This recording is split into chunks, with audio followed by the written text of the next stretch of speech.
Blessed love, my Lord and Empress. Give thanks and praise for life, health, and strength. Give thanks for the mighty life giver. King Selassie Jah, Rastafari. I am Honorable Prophet Daniel, and this is the African Liberation Network. Give thanks for being here with us. Today we have a guest, Honorable Benton Curry, also a member of the Ethiopia Africa Black International Congress from the Miami branch and out of the Bahamas, originally still. But Honorable Benton is, very intelligent brother of mine. He, is trained and as far by the UN, dealing with human rights, and also knowledgeable in political science. And so, we're going to be following up on the conversation about neocolonialism.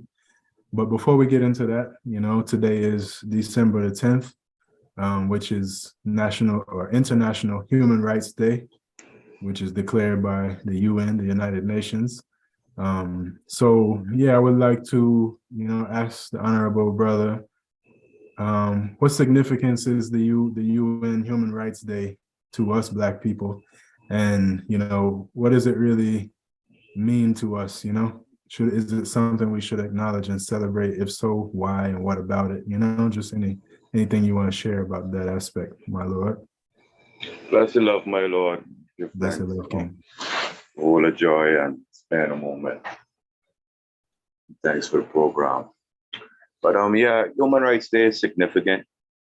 The whole concept of human rights within itself, on a day to celebrate it. But as it affects us, we have to understand that what we call the UDHR, Universal Declaration of Human Rights, are not binding laws. They're not laws. It's just in the political sphere, lip service. So it's up to, for these rights to be guaranteed, they have to be codified within the various national laws. And as we see pertaining, speak to us in America, where we are right now, pertaining to human rights and these things, when we see how our rights is circumvented through law, you see what I'm saying? When they're supposed to be guaranteed, how we're not guaranteed the same rights, how we treated the second-class citizens all legally at the same time, with them being able to say the law encompasses the spirit and guarantees such a right. So we should put more focus and more effort on understanding our rights and understanding how our rights are legally codified in the various places we're in. Therefore, we'll know how better understanding how to access and defend our rights. Yes, so more education basically is what we need in the field of rights as Black people, so we can actually defend the rights that we have that we, sometimes don't even know about, or maybe we're so used to being violated as a people that certain things we just kind of sweep it under the rug and don't really take it so seriously. But this all ties in, because the people generally who violate our rights as Black people are the colonizers, the Europeans, who really are, and you can correct me if I'm wrong here, but when it comes to the UN, the bigger European countries are some of the most influential ones. They have the biggest armies, and they perpetuate the most human rights violations against the people, especially the colored people of the world, namely us African people, number one. I saw an article not too long ago, maybe last week or this week, that was discussing how the UN soldiers, the peacekeeping soldiers, quote unquote peacekeeper soldiers of the UN, are raping women in Africa, creating babies with them and going out, just being criminals. They're supposed to be there to, help the situation, but they actually, are doing crime just like the people that they're supposed to be protecting the Africans from. So how can the UN serve Black people if the colonizers and even the neo-colonial powers are the ones that are, supposed to help? And That's a see that question to you, Jabin. that's a tricky one. First and foremost, we as African people have to focus on strengthening and building our own mechanisms, because the UN itself is their primary infrastructure coming transitioning into the new world order of post-World War II to propagate neocolonialism instead of direct colonialism and overt imperialism. The UN is structured in a universal democratic way that gives developing countries and smaller countries equal footing. Even regionally, when we look at everything comes down to the permanent 5 members of the UN Security Council, which is America, the UK, France, China, and Russia. So you got 3 European powers. One of their friend enemies, which is still European, and you have China, which is still in the latter half of the 20th and the 21st century, seem to be on an imperialistic colonial run, I would say nowadays. So it still has no fair representation for us. Now, we as African people and African governments, we have the AU, and we have within the Caribbean, amongst Black states, we have CARICOM.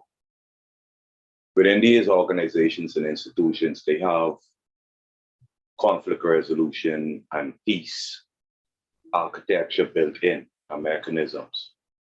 Now we have to further build upon these things and stop relying to the UN so much and to develop our own mechanisms, further strengthen them. So we should have African solutions for African problems. So when we have peacekeepers that are not culturally familiar, going into places, because majority of peacekeepers, no military, the UN doesn't have an army. Peacekeepers are supplied from the militaries of various nations or the members of the UN. So you have like Bangladesh is a major contributor. Fiji have a whole regiment what was created just to supply peacekeepers. Canada, Belgium, a lot of the European countries, a lot of Asian countries supply peacekeepers as well. So peacekeepers are diverse. Now, when we look at what's going on, when we look at situations, when we look at the quality of troops being sent, you see what I'm saying? When we look at levels of training, when we look at the scope of the mission in these peacekeeping missions, it come right back to the intro question on human rights. Let's look at how human rights or the guise of human rights is used by the UN and NATO and world powers to carry out their imperialistic and colonial designs. Look at NATO action in Libya.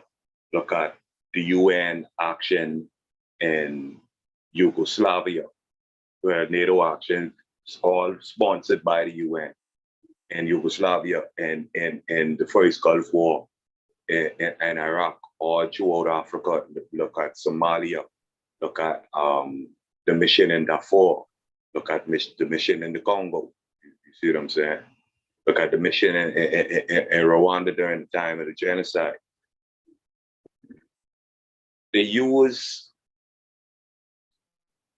the guise of these things to enforce their will. Like I say, remember, the Universal Declaration of Human Rights isn't binding law. Within most human rights architecture, America European Union states, Russia, China, Japan, the imperialist nations, or what they call the first world or developed world, are not parties to like the International Court of Justice or the International Criminal Court. Meaning for someone who may not understand, what do you mean by that? They're not parties to it. Meaning that they could carry you before the Hague, Mr. Small Country, for so-called violations of human rights and human rights norms, or what they call the international order. But you can't carry them before any jurisdiction for the same violations. You see what I'm saying? So human rights is used as a imperialistic tool for them to carry out works of sabotage and destabilization and regime change and things of this nature. So they basically, I mean, yeah, could you explain how do they do that? How do they use the UDHR as a tool to, yeah, like what, I mean, what do they do? Like say countries like the Democratic Republic of Congo that have, you know, children soldiers and stuff like that? Are they like saying, bringing them before international courts for that? I'd use Kenya as an example. Okay. During the first election, Uhuru Kenyatta, previous election, this in the earlier 2000s, when they had election violence. And America, the UK, they weren't in support of Kenyatta, them, and they were a force they were trying to move. So what they did was they accused them sponsoring this election violence and everything, and say this violate international law and human rights norms, and carry them before and bring a case before them before the Hague. Case had to get subsequently dropped when Kenyatta was elected president and refused to try it because the current president, who was vice president at the time, was charged before the Hague too. So they use these things under their the protocol or responsibility to protect, to interfere in member states' business.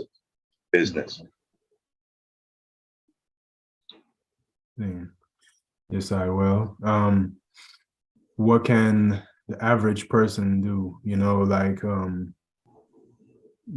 oftentimes things like this seem big for like you know, like an everyday person that may not be like say a representative of an organization, or, you know, like how can, you know, everyday person contribute to defending human rights and being active, you know, towards championing that cause? You know, I guess you could make it specific for Black people because this is the African Liberation Network, and that's really what our focus is. When we look at it, it starts with education, being able to think critically, identify and understand a problem, to be able to identify the solution to it. Oh, you muted, my lord. Just as simply as ones just need to get more familiar with their local laws, get more familiar, whatever your passion is. If your passion is child rights, get more familiar with the statutes governing that, get more familiar with the organizations defending it, educate yourself on this issue.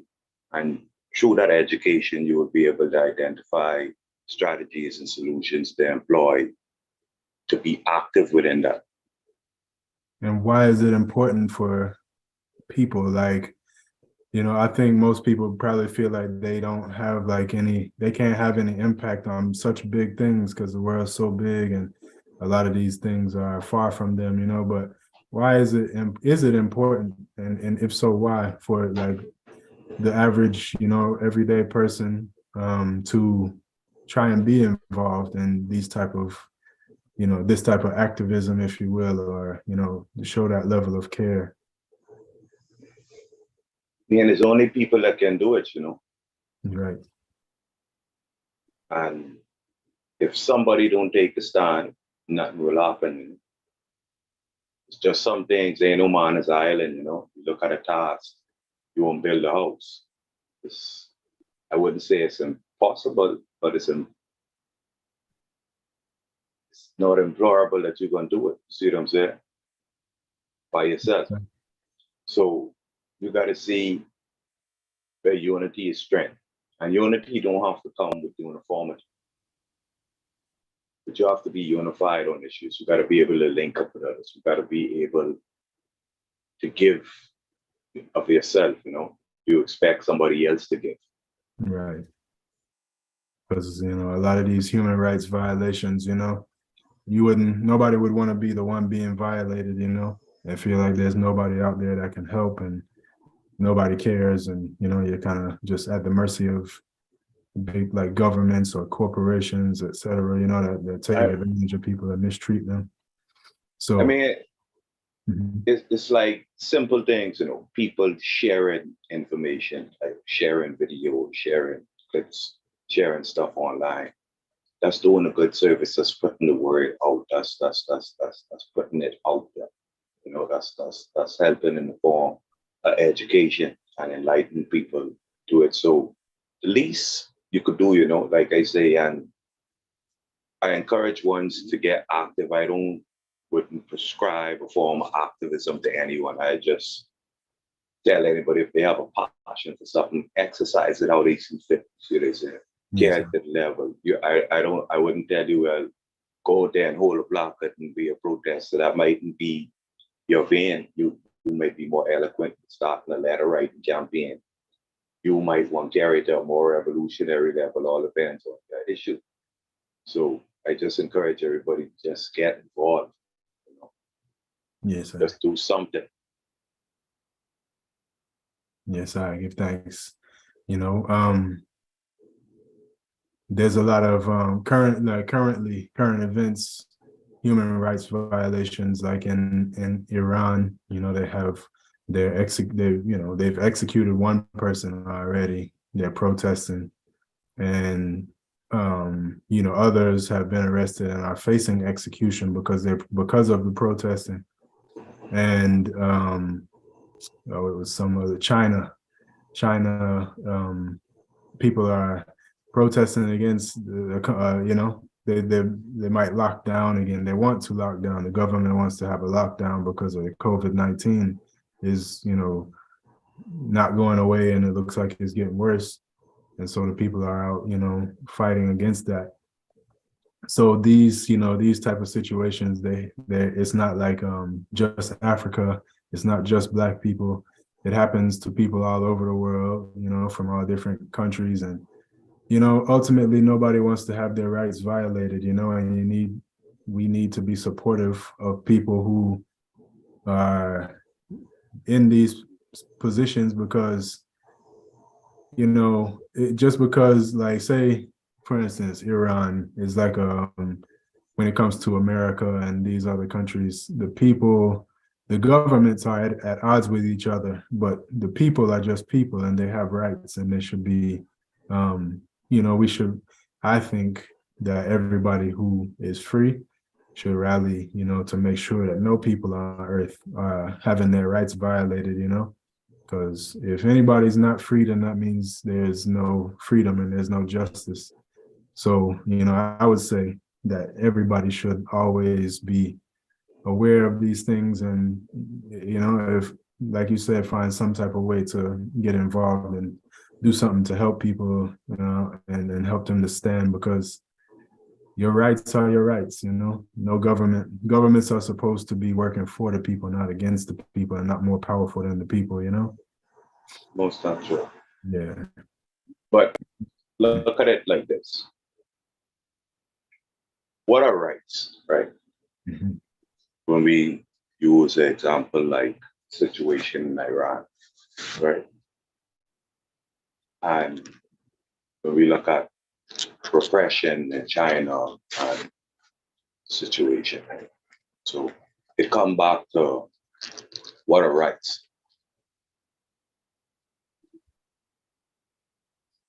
When we look at it, let's look at the context, Ira. Now, the government would tell you they putting down subversive activity sponsored by their enemies.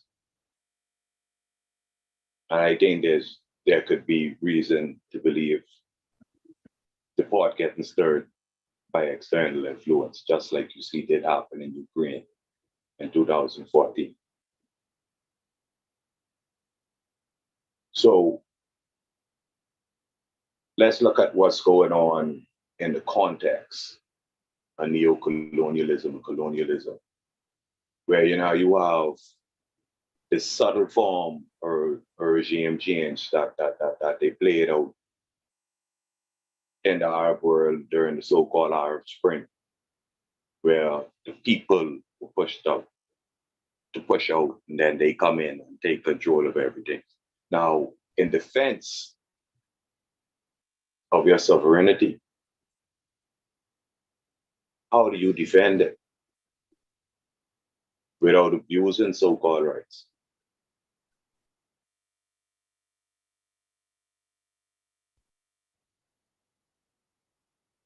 You asking me? Yeah, I just asking in general. I just trying to provoke thought. How do you see what I'm saying? How do you?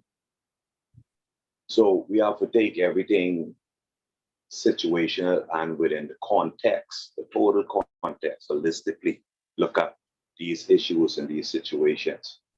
Now, I ain't giving nobody a pass for anything, but I just said there's a complex world and complex systems we're dealing with.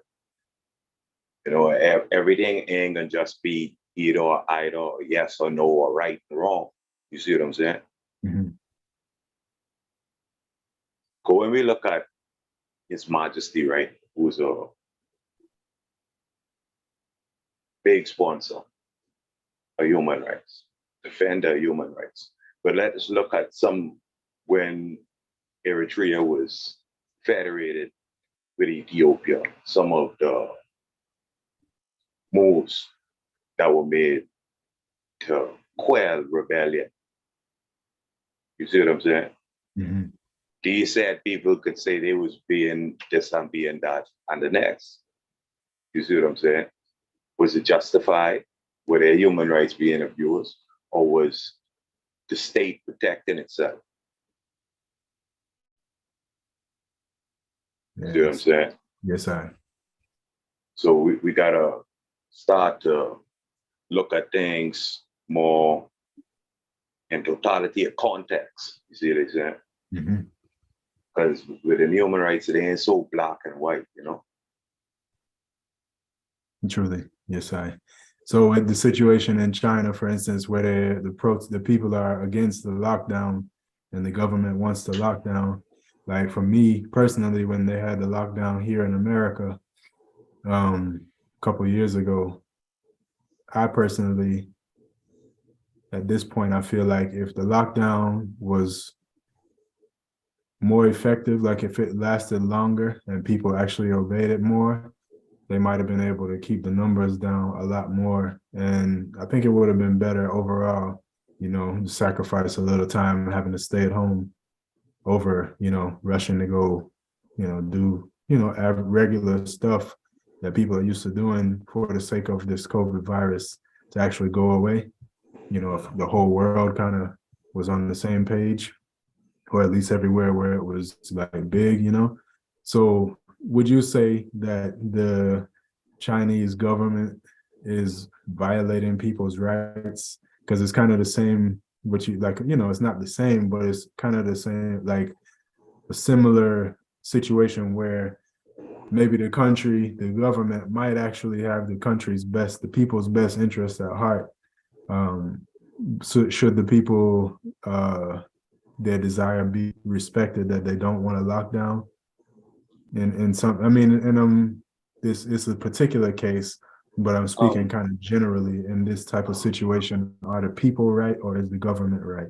Is it a rights violation, or is it just like the people just unhappy because they might have to stay home for a while? Right is it's like truth. It's a perspective. It's a point of view. You know? So in both cases, I think both could be considered right. Like you say, the government, we don't know the information they have and why they moving in the direction they're moving. The people, granted, their rights are being circumvented, but legally and morally, if it's a health scare and a health outbreak and these are measures that have to be taken, then everybody understand for the benefit of all, those rights are suspended for the collective good. Hmm. Now, I'm not saying that those rights, yeah, so if you want to say violated, I'd say suspended when I look at the totality and the picture now. Where I would judge right or wrong would be intent on the government half of employing that solution to the problem. So now, what is the intent malicious in nature where this is arose and they try and an experiment or however scenario or rabbit hole you can go down with that? Or is this a genuine attempt to divert something bigger than the public already know what's really going on? I don't see the malicious intent yet. You see what I'm saying? I don't know what they know. Right. Of course, the people are frustrated, and I feel their frustration. I can emphasize that anyone won't be locked down, Anyone will feel like they're in prison, even if it's in their own home. So I understand their frustration and that, but it's a complex, that the whole COVID thing is a complex situation. Sure. It is.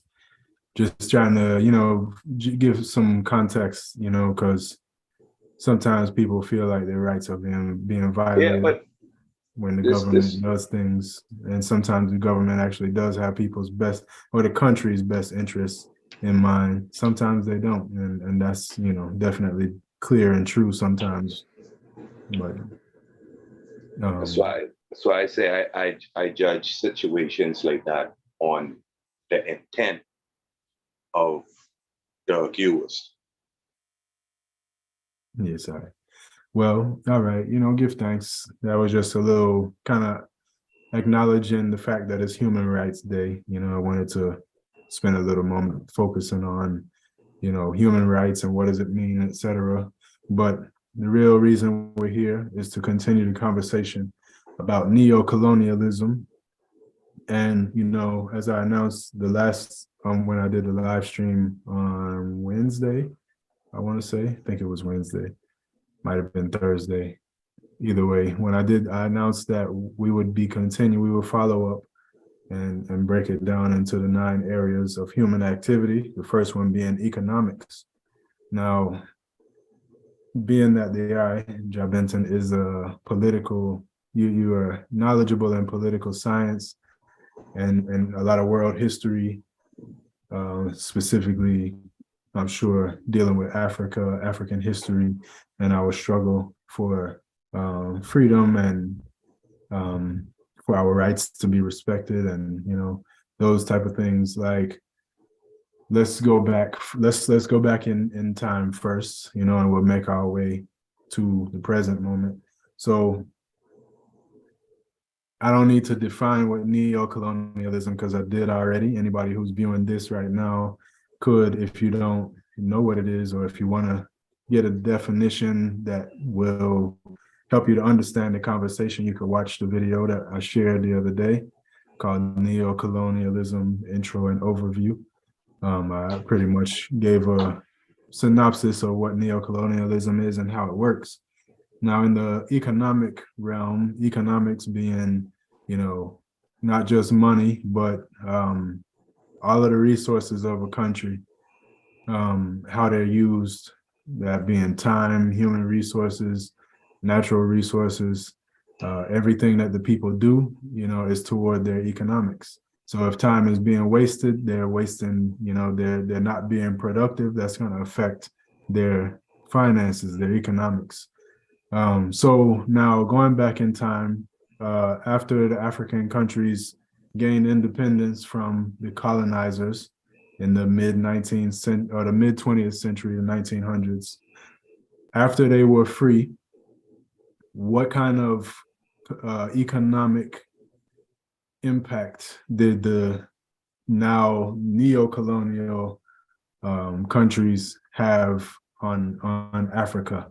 And yeah, we'll just start there and kind of make it our way towards how those things that happened at that time, once they like newly free African countries, we'll try to bring it to how did what happened then bring us to where we are right now. So starting back in the revolutionary time, 1950s, 60s, 70s, what was their situation? How did the neo-colonial governments affect Africa? All right. First of all, in the what we call the independence era, 60s, late 50s to 60s. African nations and all Black Caribbean nations that did not fight a war for freedom inherited an overt neo-colonial structure. Their constitutions were written by the colonial power. The systems were modeled on the colonial power for the benefit of colonial power. We look at what they would call the Francophone African states, how their monetary system set up to be housed and bind in France, where they ain't got no control over their currencies. Same thing but now when we look at economic systems, when we look at who were the merchant classes in these states, they weren't African, they weren't indigenous. You didn't have an indigenous merchant class, just had labor force. It was set up to maintain that throughout all the newly independent African states, especially during the inception of independence. But the focus on is you inherit constitutions where you're members of the Commonwealth, where your head, the queen still is the head of state. So you have puppet independence to begin with. You see what I'm saying? Yes. But you still, that's why I say it's overt colonialism. We call it neo, it's just a new form, but nothing changed. So like Kwame Nkrumah and some of his writings and his reflection on how the UK and the US were able to utilize the same system he inherited to destabilize it. And he realized one of the first things he should do was restructure the security apparatus of the country, restructure the police, restructure these units, restructure their focus, restructure the laws, because they inherited the previous colonial laws. Like I grew up in the Bahamas. Like my foray into human rights was about locks cutting. The colonial practice, that's a practice. They cut you and shave your head, emasculate you, and you see what I'm saying? Yes. These are practices whipping people with the cat o' nine tail and the cow cord in the public square. These type of behaviors, these type of systems that these governments inherited. They inherited the same laws, they inherited the same systems. So if you inherit a system and you work in within that system, and that system running who's supposed to get the benefit and get the benefit from it, and who's supposed to keep the engine running and be keeping the engine running. And unfortunately, that's what we have going on within the Black world universally, within Africa and the Caribbean, where we have Black government, we have Black middle class, Black upper class, but the system that they running off is Westminster, is Francophone, it's this, that, it ain't for the benefit of the people at large. It's just to keep and build up oligarchies and fester tribalism and cronyism, you know, and nepotism. So we have to be able to restructure our systems for our benefit. A leader like Gaddafi, that's what he did within Libya. He restructured Libya away from colonialism, no external debt. This is what things like with Thomas Sankara saying, we ain't going to the IMF, because when we look at colonialism, we have to look where it started. For me, it's two places. When you look at your plate and you look at the school. If as a nation, as a people, you aren't self-sufficient food, you have to import food, you're already under a form of neocolonialism. Who control the food, control you. When you look at the education system now, you're given to the people. That can set how the people operate within society. That can start to set the culture and societal norms. So now when the people are thinking capitalistic, Western, instead of thinking modern, you see what I'm saying? You can get Western results. So they're always looking out of themselves. They're always looking for an investor. They're always looking for a savior instead of saving themselves.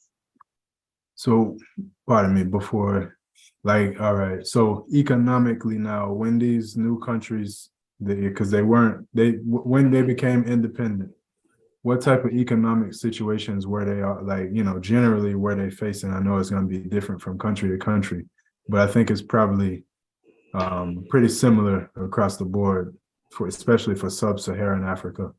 What type of economic situations were they inheriting when they became independent? Some of them were inheriting debt, colonial debt.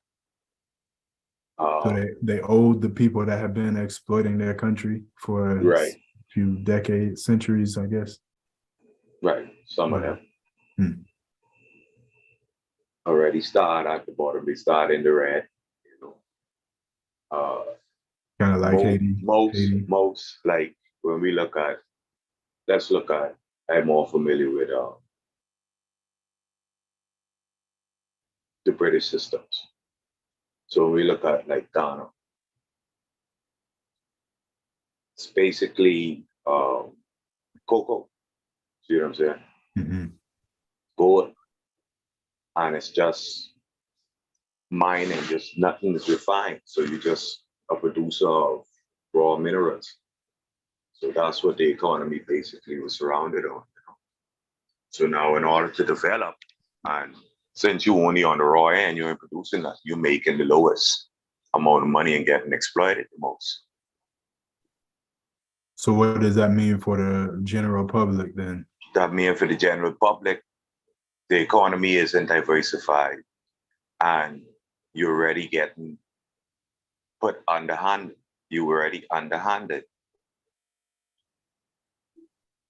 within your economic structure, just relying on one crop. So if the money can't, you have to be able to export to make money rather than import. Import bring debt. Yeah. You know, so if you only exporting one product and you exporting that very cheap, you have less revenue to do less programs. So they take money for development. All right. So, all right, we're taking our time because we want to make this real clear for people to understand how the history of Africa from independence well, really from colonialism, colonization to independence to what we see now. So these countries, gained their independence, and some of them are in debt to the people that have been taking, all of their resources. Like that's like me being a bully to you, and every day you have to give me your lunch money. And so I'm getting rich off of you already. But then you finally get me off your back somehow. But now I have created like a legally binding um, contract or something where now you have to continue to still pay me your money. So, all right, for a government now, you you're everybody's excited because you are now, independent, right? And so the people are looking, probably looking for some development to start happening for the people, because the Europeans certainly weren't doing anything good for the citizens of the countries. The people were just being exploited. They were just like their subjects for one. And just like on the plantations in the West, the Black people were just there to produce and to continue to reproduce, to make children, so that they can continue to produce, so that the master class can still become rich off of the work of the people. So now these people probably, and you can correct me if I'm wrong, but I'm just putting myself in their shoes. Once they got free and independent, they're probably thinking, like, there's a lot of pressure on the government, on the president or whatever type of government setup they have, to be able to produce some type of new infrastructure, and like you said, programs and things like that, that's gonna, like, investing into the country and into the people. And I imagine they probably weren't getting that. What type of environment? I mean, if I'm correct, what type of environment, does that create for like a government uh, when their people have been oppressed for so long? Now they're free, supposedly, but nothing really changes. What, like, are they, so now are they eating, like you said, they're importing a lot of their food, and they're only exporting raw materials and things like that. So are the people on the bottom, are they like really dirt poor, quote unquote? And how does that, what type of, like, how does that affect the environment of the country that's new, that, like, I imagine they were pretty happy. I know, like, say in Zimbabwe, you can see videos of the people celebrating and stuff like that. So what type of economic situation are they in, and how is that affecting, like, the vibe of the place, the country, and the people? Man, each country, each situation different. But generally, when you see a developing nation, especially in Africa during the independence era, you're going to see some real poverty and no development. Mm-hmm. Got to think about it. When His Majesty come to power in the 20th century, he had to do a modernization campaign to bring Ethiopia centuries into dying to catch up. Mm-hmm. In terms of systems and infrastructure, and you see what I'm saying? Yes. So the majority of Africa, you got to look at it. The African states, what we know, they developed by the Europeans. It wasn't developed by the Africans.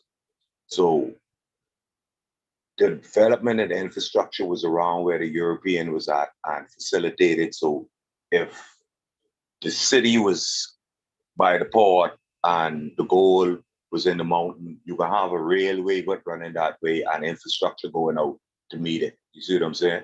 Yes. And wherever there's infrastructure and develop, there will be development.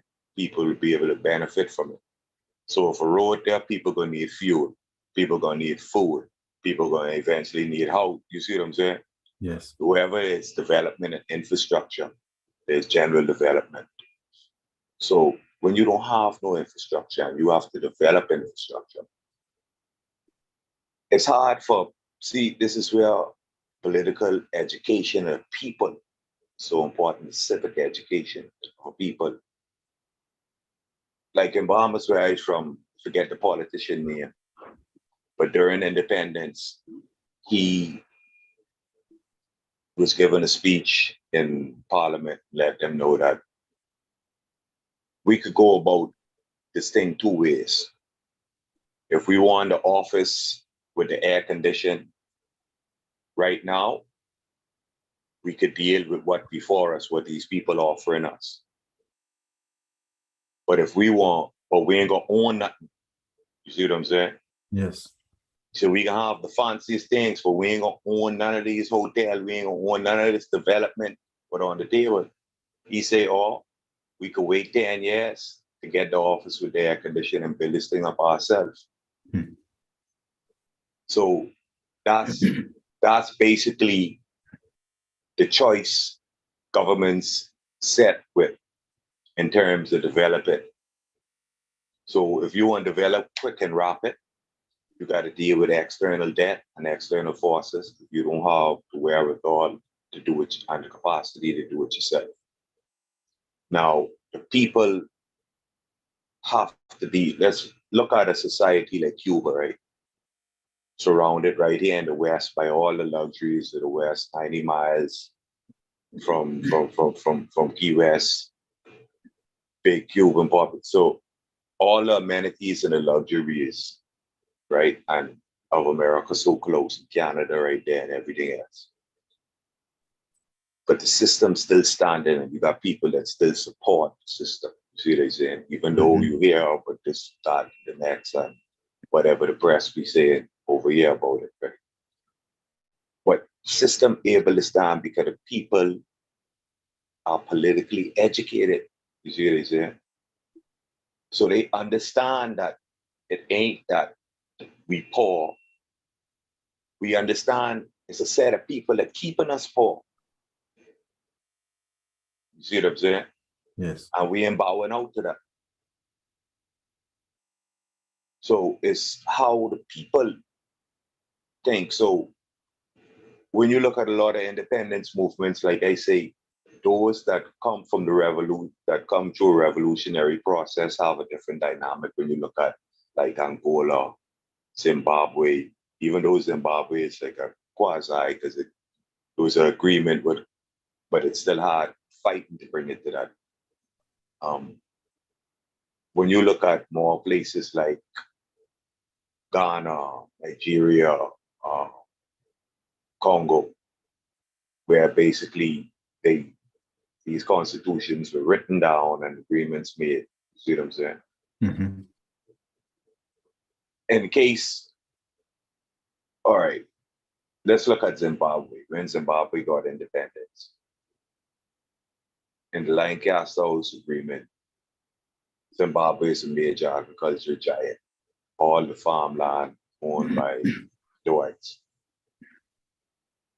During the independence agreement, the agreement to bring independence, there was an agreement made that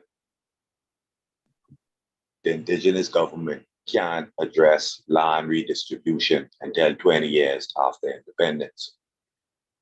So therefore, white Zimbabwe controlled the economy and the economy was flourishing. You see what I'm saying?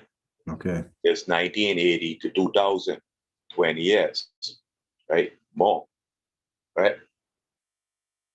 We look now, government, SANU-PF, start to address and the people start to say in the war veterans, we want our land. We want it now.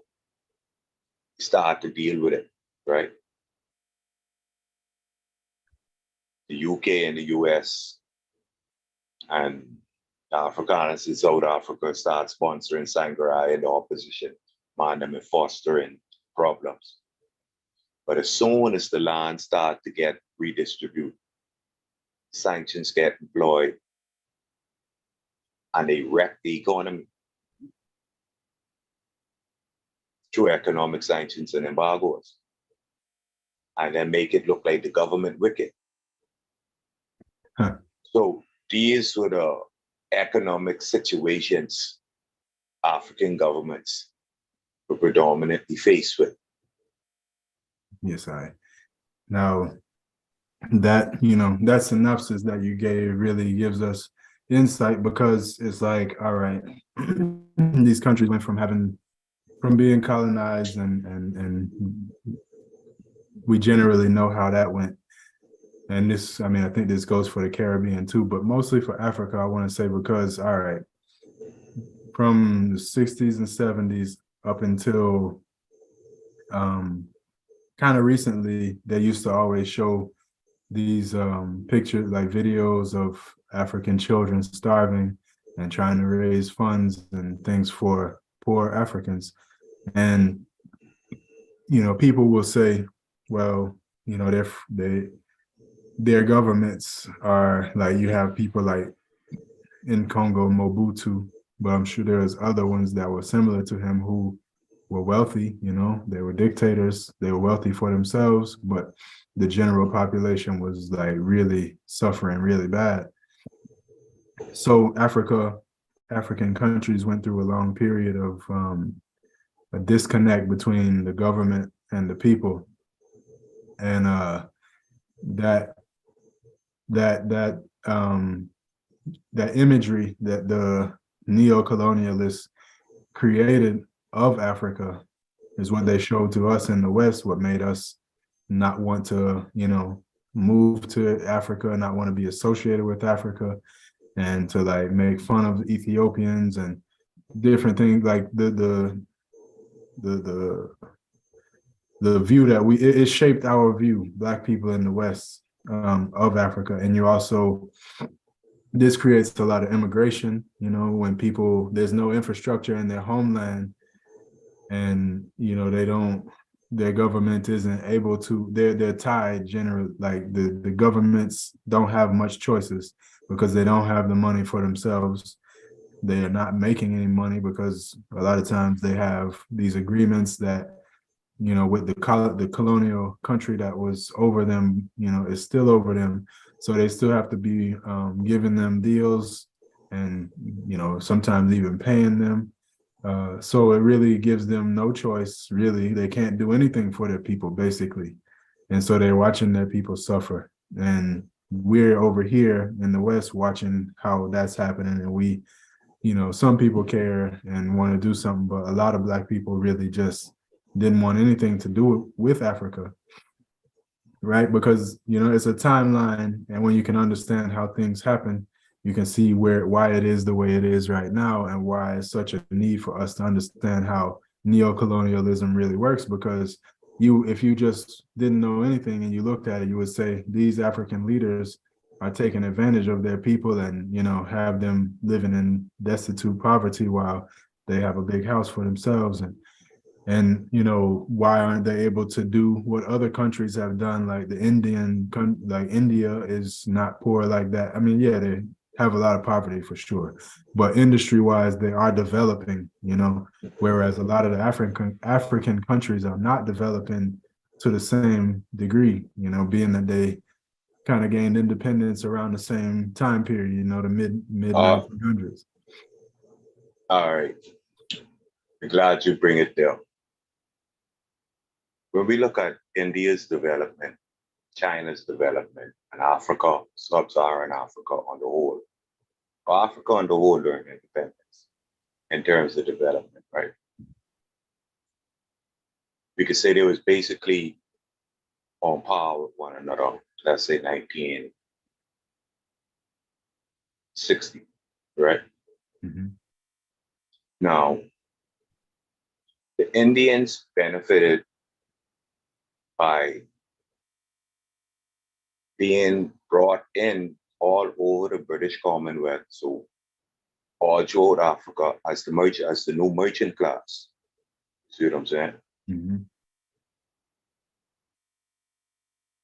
So they were controlling economies in Africa to help sponsor India.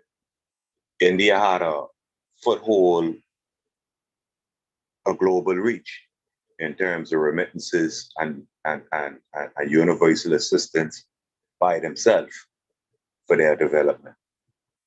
So they was able to piggyback off of controlling a lot of, look at Uganda, you see what I'm saying? Prime example. See what I'm saying? Or George South Africa too. What happened in Or George, Uganda and South Africa? What do you well, mean big? within Uganda, you have big Indian merchant class population. When you Okay. look at Uganda, Idi Amin expelled the Indians. It wasn't just the Europeans, it was primarily the Indians where God expelled because they was controlling the Ugandan economy. Hmm. And that was a holdover from colonialism. When independence come, independence ain't change. Independence just changed the government. It didn't change the economic structure and order. So when he expelled that class in a move to take back and indigenize the economy, that's what that was about. But it was the Indians that had control. So India had resource and capital and material and access internationally for her development. China, for the better part, was left unmolested. You see what I'm saying? Yes. Or they didn't allow infiltration to be molested. You see what I'm saying? Mm-hmm. Now, Africa segregated. India is a unitary state, as big as it is. It's a subcontinent. Right. China, as big as it is a unitary state. Africa is much divided.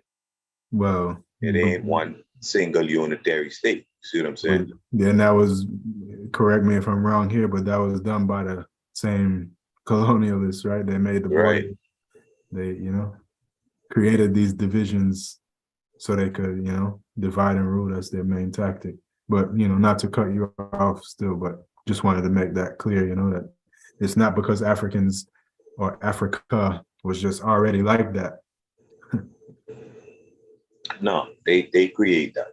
They create the artificial borders, and what we have today is these geopolitical states. So, but when we look at in terms of development now, in terms of being able to protect itself from infiltration, Africa ain't been on one accord. You see what I'm saying?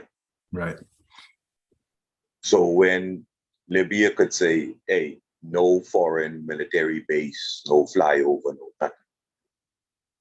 Tanzania could say, yeah, you could come build a base here. You see what I'm saying?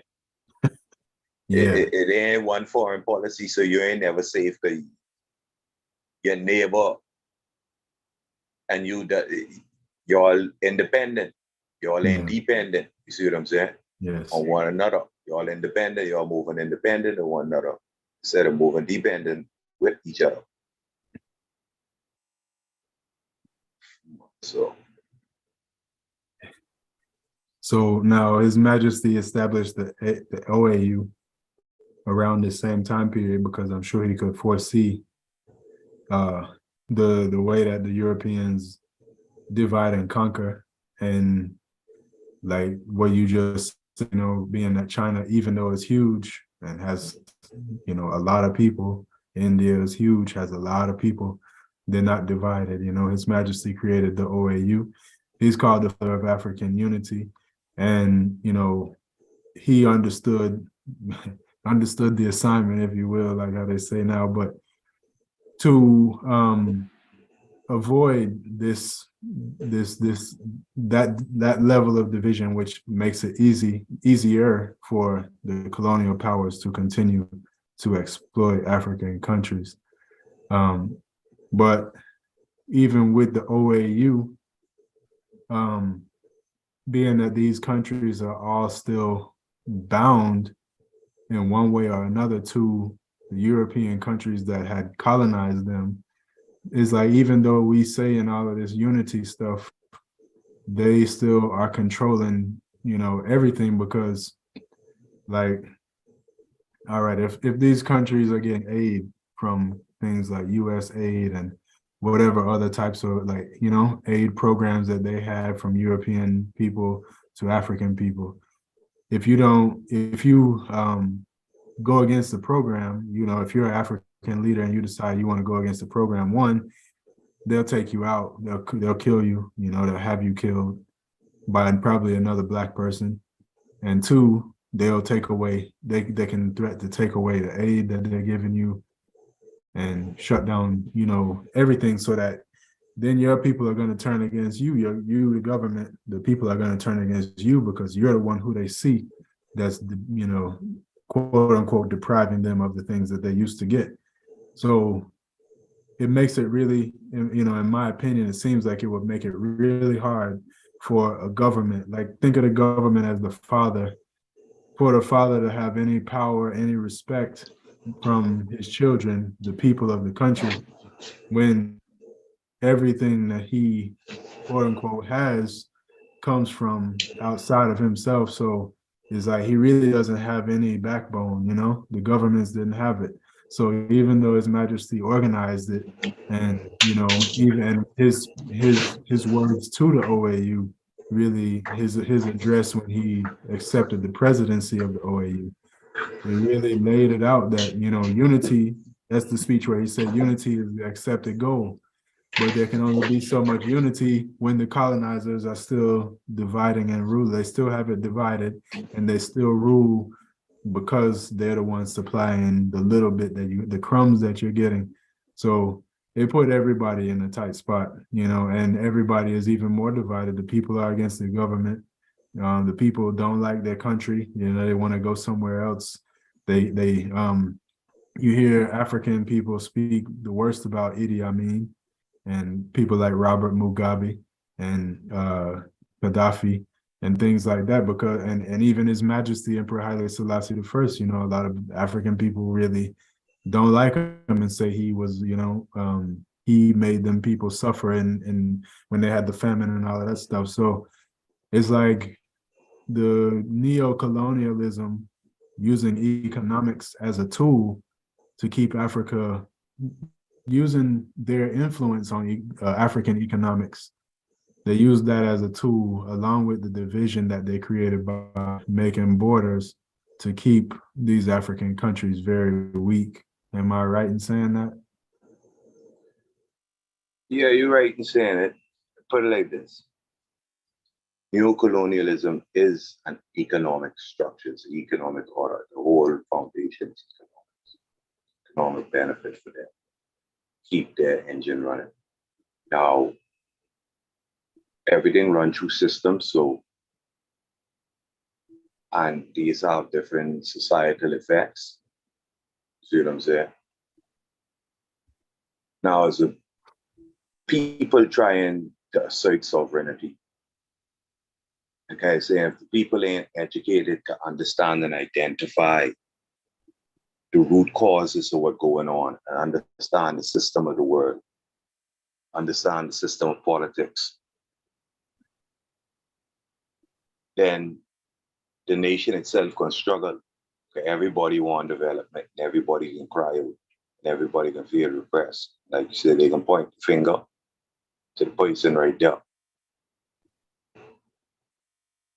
So we're seeing a lot of good leaders get turned against. We see a lot of good leaders start out good and end up corrupt too,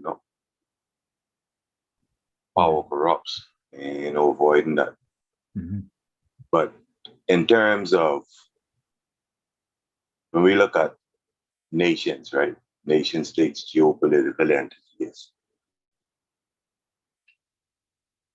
A lot of these African states just turned 50, Yeah. So let's compare that to any geopolitical state at 50 years old in terms of development and starting out in their situation. See what I'm saying? When we look at places like Vietnam, right?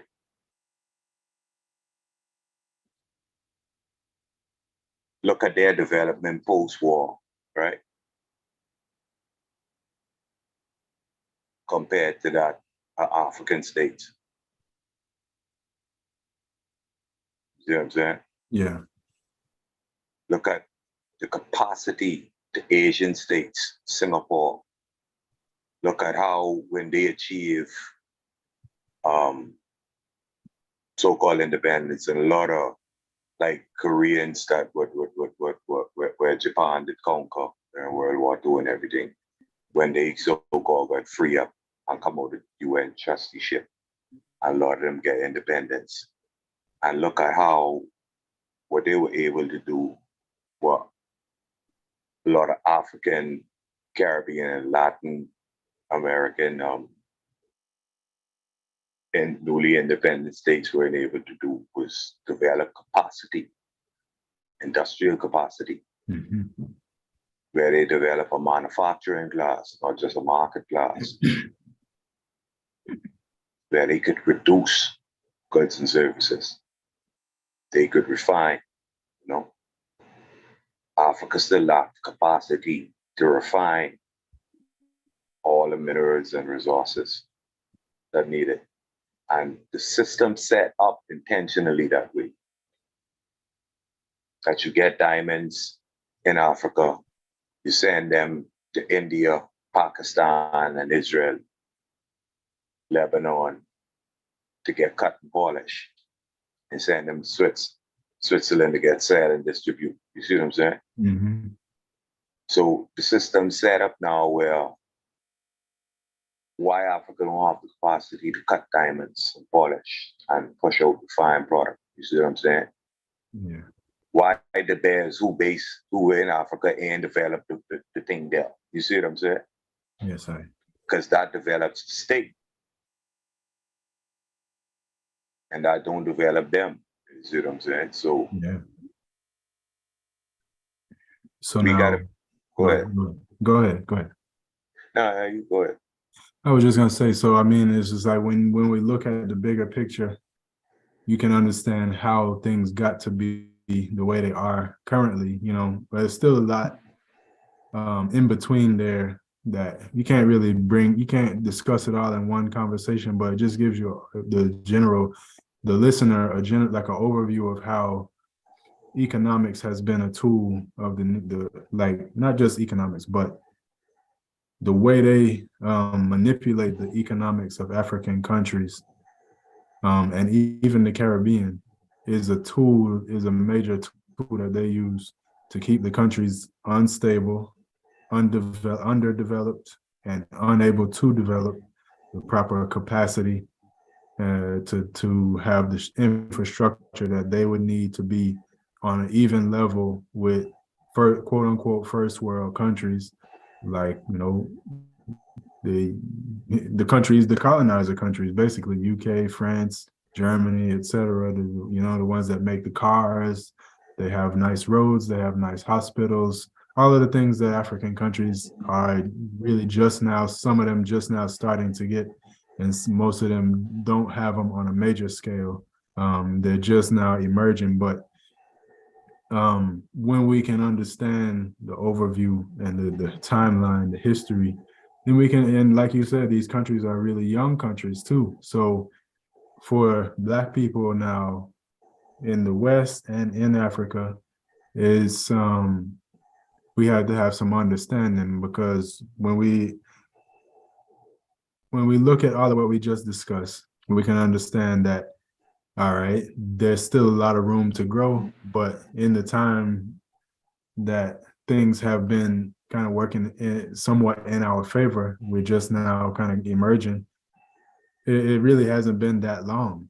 You know, it's really just been not even a lifetime. So you can only expect so much. So we have to have some patience with ourselves, and also some foresight to say, like, all right, I might not have went to college. Me personally, I didn't go to college, but I can look at the economic situation of Africa and African people, and I can, like, I have children, so I could teach them or show them that this is the situation that we face as Black people in the world. I could explain this history to them and help them understand it, so then they can prepare themselves to be in the positions that Africa needs to fill. You know, and that goes across the board, all Black people, you know, looking like the only way we can have like the real sovereignty that we need as a people to be able to determine our own destiny, pardon me, is if we have infrastructure and we don't need others to do the things that we can do for ourselves. Now, somebody like, and this is, I'm going to ask you now. So people like Robert Mugabe uh, and Muammar Gaddafi, why is it that the Europeans wanted to get rid of them? Why couldn't them type of people exist? They were sovereign-minded. Mm-hmm. You see what I'm saying? So they were for total African liberation. You gotta remember Mugabe himself having fighting the Bush War. So he didn't fight for liberation. These two of the last liberators you have on the playing field. Gaddafi had the means to unite Africa through the money and the oil politically. You see what I'm saying? And push a more united agenda. Mm-hmm. Mugabe, for him to rise to threaten the whole Southern African region, South Africa, Zambia, all where Kenya and all, where Europeans have their foothold on the economy.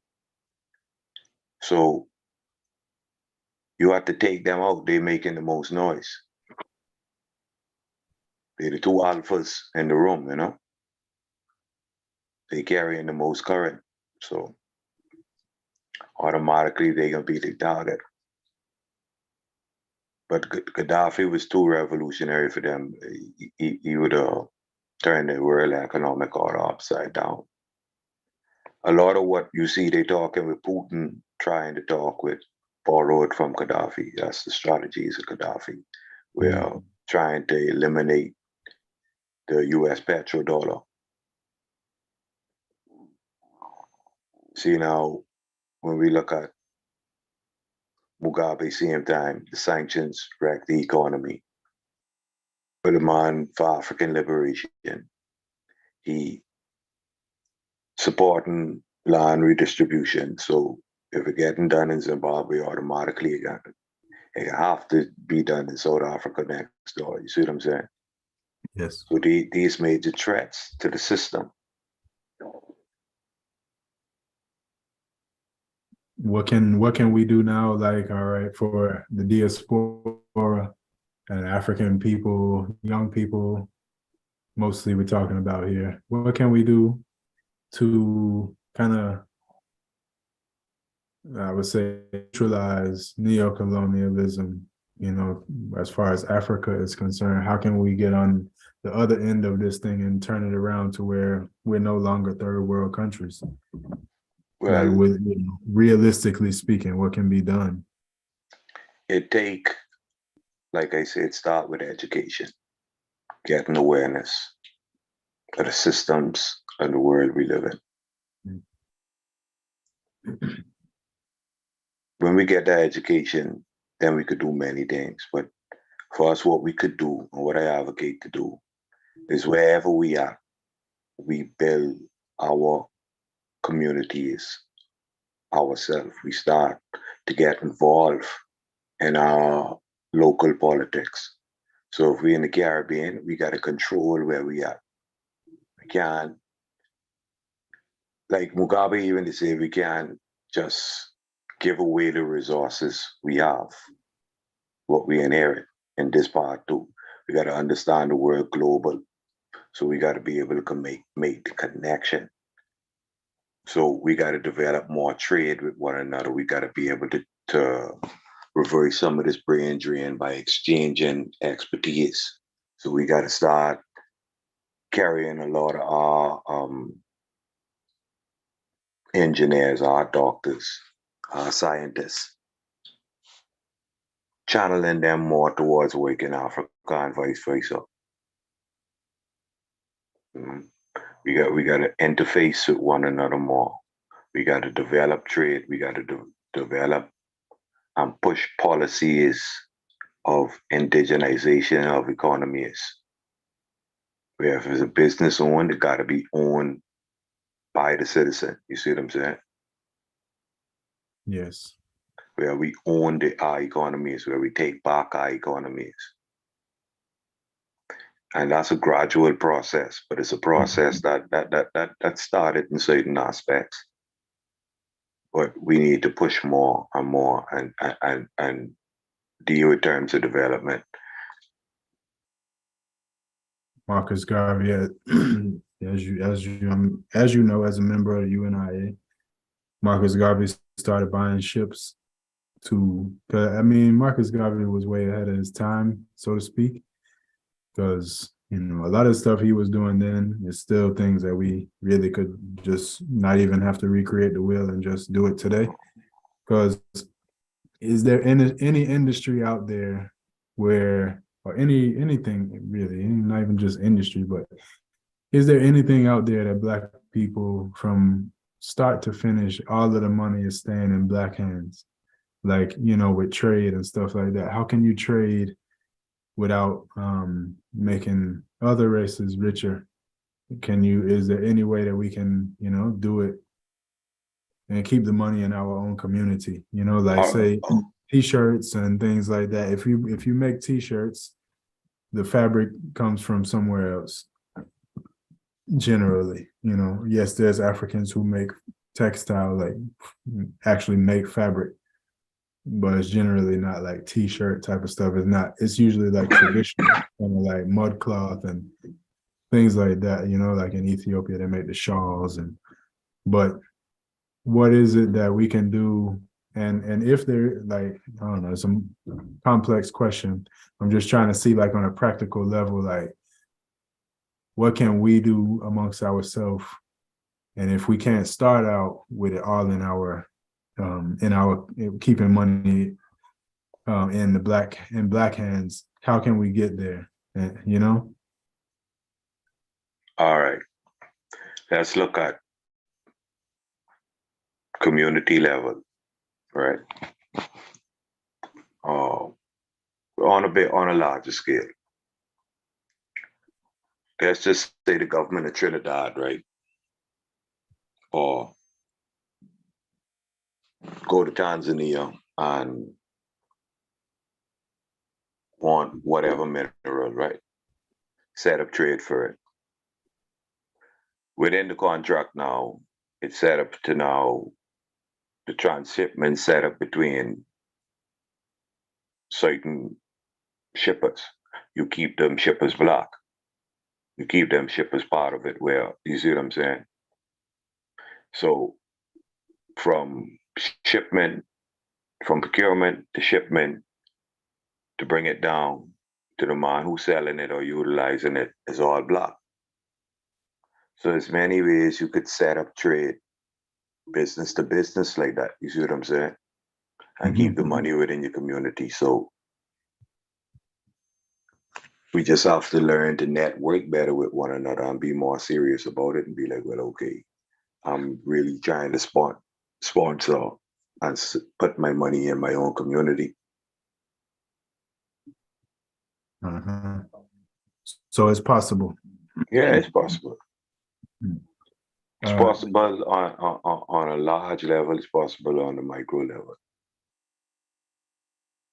Is there anything else, you know, that you feel that, you know, generally we need to know and start doing differently to improve our economic situation under, you know, as we are, you know, still in the neocolonialism world? Because, you know, it's a global system. It ain't just Africans it affects. But is there anything else that Black people need to know about neocolonialism and how it affects our economics that can put us into a better situation, you know, over time? We have to get more, and even me myself, more financially literate.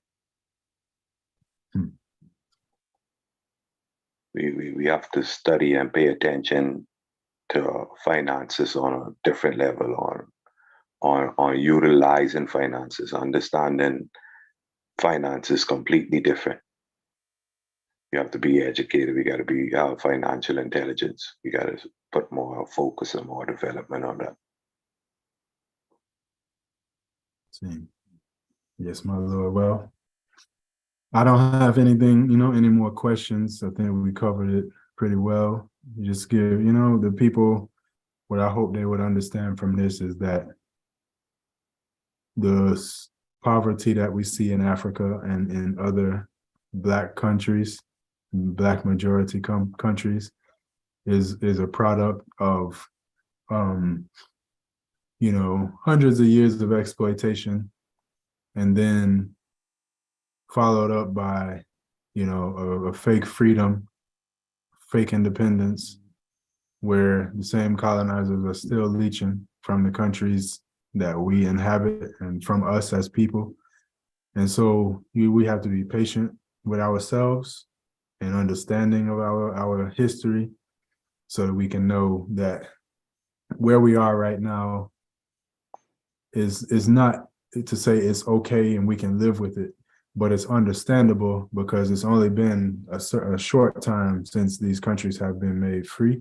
And once they were made quote unquote free, they still are very much economically controlled by the same powers that controlled them before. And so, as you said, more education and a more focused Black people that really we can turn the tables, just like the Chinese have, just like other countries have, done better for themselves. We can. It may take some time, but we have to know what's going on so that we can get into a better, like we can understand it and fix it. It's fixable. It is doable, and we're on our way. We just have to, buckle down sometime, make some sacrifices, and not necessarily have it all of the things that everybody else has for a while until we can do it ourselves, and learn more about how to use money, like you said, and how to use our time too, into things that are developing us as people and as countries, as whatever the case may be, from a micro level to a macro level. It can be done. It has to be done. Otherwise, as Marcus Garvey said, if we can't do what other races have done, what other nations have done, then we will die. So it's a do or die situation, That's not true. Yes, I. So yes, I give thanks, Benton, for taking the time to share what you know with us. Hopefully the information shared will be beneficial to those listening, and we'll see some tangible growth in the near future. The saga continues, though. It's a lot more work to be done, a lot more things to be discussed. So I'm sure we'll be having you back on the African Liberation Network in the near future, my lord. My lord. Yes, I. Thanks to everybody that's watching and listening. And tune in again soon. We'll be discussing other aspects of neocolonialism and economics, how neocolonialism affects our economics later on this week. So this again is the African Liberation Network. I am the host, Prophet Daniel. Our, esteemed guest is Benton Curry. And until next time, all guidance and protection and all strength and powers. And we'll see you soon. Blessed love. Love, my